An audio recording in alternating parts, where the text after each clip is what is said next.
तर good morning मित्रांनो, वेळ झालेली आहे 5:50. तर निघालोय आता. सध्या आपल्याला आज टाइम होणार आहे आता रोज, कारण का थोडं मी अर्धा तास लेट आता म्हणजे निघायचं ठरवलंय. कारण का कधी पण निघालो तरी 6, 6:15 किंवा असं 6च्या आसपासच बुकिंग लागते, म्हणून मी आता थोडंसं लेटच निघतोय. तर ठीक आहे, आता डिव्हाइस पण ऑन करून घेतो आणि बघू आता कसे काय, कोणती बुकिंग लागते कोणते नाही. कालचं काम बऱ्यापैकी चांगलं होतं, आज बघूया कसं काय आपलं काम. आणि जातो आता, घेतो चहा आणि तोपर्यंत डिव्हाइस ऑन करतो. आता डिव्हाइस पण ऑन केलेलं आहे, ओलाचं आता उबरचं पण ऑन करून घेतो. तर जिथे पण आपल्याला चांगली बुकिंग लागेल तिकडनं बुकिंग घेऊन आपण इकडनं निघून जाऊया आणि मग बाकीचं पुढचं काम तिथून जिथे आपल्याला बुकिंग लागेल. चला तर मित्रांनो, बघूया आता आपल्याला कोणती बुकिंग लागते. एक रामबागची बुकिंग लागली आहे, इथलं बुकिंग नाही घेत चालणार आहे, थोडा इकडनं बाहेरच निघणार. तर बघूया कोणती बुकिंग लागते, ती बुकिंग घेऊया आणि मग जाऊया, करूया काम. त्या अगोदर घेऊया आपण सर्वप्रथम चहा. चला तर मित्रांनो, जाऊया घेऊया चहा. तर मित्रांनो, फायनली वेळ झालेली आहे 6:21. भाई बुकिंगच लागत नव्हती, तर आता एक मीरा रोडची बुकिंग लागली, घेतली मी. रेट तर एवढं खास नाही, पण घेतली बुकिंग. जाऊ दे, आता काय करणार. तर निघूया आता, इकडनं जाऊया मीरा रोडला आणि बघूया आता तिकडनं मग कसं काय. तिकडनं मुंबई साईडची एखादी बुकिंग भेटेलच, म्हणूनच मी ती बुकिंग घेतली. तर बघू आता. 83 मिनिट्सचं दाखवलं. 83 मिनिट्स म्हणजे जवळपास 1.5 तास कसा पण जाणारच. तर बघूया आता कसं काय, जाऊया आता आणि करूया आता पिकअप आणि करूया हा ड्रॉप एंड आणि मग बघूया तिकडनं आपल्याला कोणती बुकिंग भेटते. तर मित्रांनो, मीरा रोडचा ड्रॉप आपला आता एंड झालेला आहे. आता मला एक घाटकोपरची ट्रिप पण लागली इकडनं. तर घाटकोपरची ट्रिप मी ऍक्सेप्ट केली आहे. 5 मिनिटावरती पिकअप आहे, तर जातो आता, पिकअप करतो आणि मग जाऊया घाटकोपरला. ट्रॅफिक तर खूप दाखवते, पण ठीक आहे, आता करूया काम. चला तर जाऊया आता घाटकोपरला. तर मित्रांनो, आलेलो आता घाटकोपरला. भाई खतरनाक ट्रॅफिक होती, मला 2.5 तास लागले आणि काम पण काही झाले नाही. आणि आता बुकिंग पण वाजायच्या बंद झाले. ते बघा, 2 बुकिंग मध्ये एवढंच काम झालंय फक्त, बस 1427. वेळ बघा किती झाले, 11 वाजायला आलेत आणि सकाळपासून एवढंच काम केलंय. काय भाई, असं काम कसं चालायचं. आता तर काम करायची पण इच्छा नव्हते, बुकिंग्स पण येत नाही आणि असे बुकिंग्स आले तर कसं व्हायचं.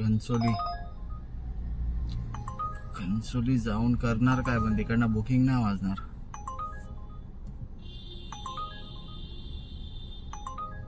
काय करू काय समजत नाही.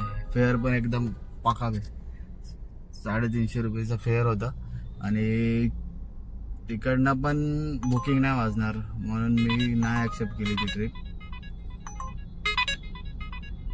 भुलेश्वर, ठाणे वेस्टची ट्रिप ऍक्सेप्ट करत होतो पण झाली नाही. तर ठीक आहे, बघूया आता. परत जर ठाण्याची ट्रिप आली तर मी ऍक्सेप्ट करेन. आता करत होतो तर झाली नाही भाई. ठीक आहे, आपल्या नशिबात नाही वाटत. तर मित्रांनो, ठाण्याची बुकिंग आता मी ऍक्सेप्ट केलेली आहे उबर मध्ये. तर घेतो ठाण्याची बुकिंग, जातो ठाण्याला आणि मग बघूया ठाण्यावरून कोणती चांगली बुकिंग लागते का. इकडनं तर भाई काय बुकिंग नाही लागत, खूप. आता 11 वाजून गेले, एकदम चिंदी रेट चालू झालाय.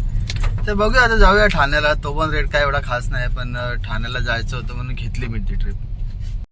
तर मित्रांनो, 2 वाजले, आता घरी चाललोय मी. ठाण्याला गेलो होतो, तर भाई ठाण्याला गेलो, तिकडे नो एंट्री होती. नो एंट्री म्हणजे नो एंट्री नव्हती, असंच रस्ता बंद होता तो. आणि तो जे होमगार्ड असतात, म्हणजे जे व्हाईट शर्ट आणि ब्लू पॅन्टवाले असतात ना, जे ट्रॅफिकवाले नसतात, जे म्हणजे असं टेम्परवाले, असं होमगार्ड टाईप. होमगार्ड पण नसतात ते, असेच असतात TW टाईप.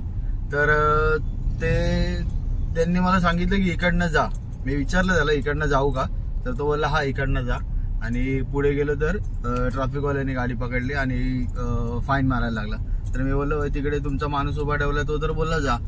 तर मला बोलतो की जा मग त्याच्यावरती केस कर, आम्हाला काय सांगतो, तू रॉंग साईडने आलाय, इकडनं रस्ता बंद आहे.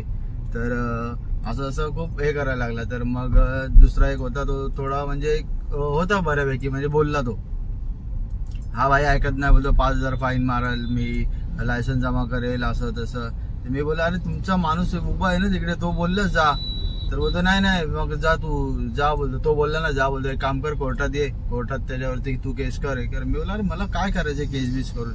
बोलतो नाही त्याच्यावरती केस कर तू, आम्हाला काय सांगू नको ते. असं तसं करत खूप आडीबाजी करायला लागला, कारण का त्याला पैसे घ्यायचे होते. दुसरा काय पॉईंट म्हणजे त्याला सापडत नव्हतं, तर तो हेच करायला लागला, मुद्दामून आर्ग्युमेंट करायला लागला. 1-1.5 तास थांबून ठेवली गाडी. मग असं करून करून शेवटी तो दुसरा होता जो एक, त्यांनी हे करून करून माझ्याकडून 2,000 रुपये घेतले. 5,000च मागत होता. मग 2,000 घेतले कसे बसे, गाडी सोडली. आणि मग माझं आता मन पण नाही मग कामावर जायचं, म्हणून मग मी घरी निघालो. बोललो जाऊ दे आता, झालं तेवढं नुकसान खूप झालं भाई. कमवलं तर काय नाही, कमवले मला वाटतं एक 1,600-1,700 रुपयाचं काम झालं असेल. आणि फोडणी लागली आपल्याला मस्तपैकी 2,000 रुपयाची. आणि मग मूडच गेला, मग बोललो नाही काम करणार. आणि मग निघालो तिकडनं ठाण्यावरून एमटीच. बोललो आता घरी जातो, काय मतलब नाही भाई. न जेवता न खाता पिता आपण एवढं कामधंदे करायचे आणि हे लोक असे लुटतात. पहिल्यांदा पण नाही झालं असं खूप वेळ. आणि आजकाल ट्रॅफिकवाले म्हणजे काय भाई, 100-200 रुपयाची भीक लागत नाही त्यांना. आजकाल ते लोक पहिले भिकारी होते, म्हणजे 100-200 रुपये भीक मागायचे. आता लुटारू झाले, आता डायरेक्ट लुटतात ते लोक की भाई 500 पाहिजे, 1,000 पाहिजे, 2,000 पाहिजे, याशिवाय ते लोक घेतच नाही. दर्जा वाढला भिकारी लोकांचा, काय करणार भाई, या लोकांना हेच बोलायला लागणार, भिकारीचे ते लोक. तर ठीक आहे, केलं मी दान केले त्यांना 2,000 रुपये आणि निघालो तिकडनं. तर नाही काम केलं, कारण का माझं 1,800 रुपयाचंच काम झालेलं. आणि प्लस CNG एवढं सगळं. आणि त्यामध्ये 2,000 रुपयाची फाईन. मग काय काम करायचं मूड नाही, मन नाही.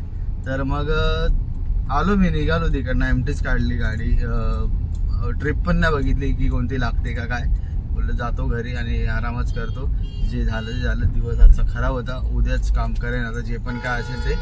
पण ठीक आहे, प्रत्येकाच्या म्हणजे काय बोलतात त्याला, वाटेला असे भिकारी लोक येतच असतात. तर काय नाही, त्यांना 2-3 घास टाकायचे आणि निघून जायचं. तर काय करणार शकत पुढे. चला तर मित्रांनो, भेटूया आता आपण उद्याच. आज बाकी तर काय काम हो. तर बघा, ओलामध्ये एवढंच काम झालं होतं 1,427 रुपयाचं. आणि उबरमध्ये बघूया, उबरमध्ये एवढं काम झालेलं, म्हणजे तेच जवळपास 1,700-1,800 रुपयाचं काम झालेलं. तर एवढंच काम केलं. आणि भाई ते ठाण्यावरून बुकिंग घ्यायला गेलो तर भाई तिकडे ते जो सांगितलं तुम्हाला किस्सा, मग ऐकतच नाही, बोलतोय म्हणजे तरी मांडवली करो घ्या, भीक घालत होतं तरी पण छोटी भीक नको होती, मोठी भीक लागत होती.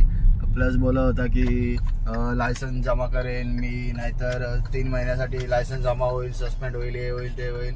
उगाच घाबरवत होता. काय म्हणजे कसं, राईट्स आहेत ना त्यांच्या हातात, काय पण करू शकतात म्हणून ते लोक. आणि आपल्याला कसं काय, किती फाईट केलं तरी काय मतलब नाही, काय करू नाही शकत आणि काय होणार नाही ना शेवटी. म्हणून ते लोक काय नाही काय बोलून घाबरत असतात प्रत्येकाला. आपल्याला म्हणजे मलाच काय, प्रत्येकाला वरतून बोलतो मराठी आहे म्हणून सोडतोय, नाहीतर मी हे नाही ते असं तसं बोललं. हा भाई हा करत करत मग शेवटी घेतलेच 2,000 रुपये, सोडलं. तर ठीक आहे, जाऊ दे आता, बघूया उद्या काय होतंय. आजचा दिवस खरंच खूप बेकार होता. ट्रिप पण तशाच लागत होत्या, ट्रिप पण बेकार होत्या. 2.5 तास ट्रिप मारून 650 रुपये भेटतात. आणि भाई हे लोक 2,000 रुपये एका ह्याच्यात घेतात. तर ठीक आहे, बघूया आता उद्याचा दिवस. आजचा दिवस खराब बोलण्यापेक्षा आजचे भिकारीच खराब भेटले, त्यामुळे जास्त दिवस खराब गेला. तर ठीक आहे मित्रांनो, आता जाऊ दे, उद्या करूया काम आपण परत सुरुवातीपासून. चला तर मित्रांनो, भेटूया आता उद्या सकाळी लवकर.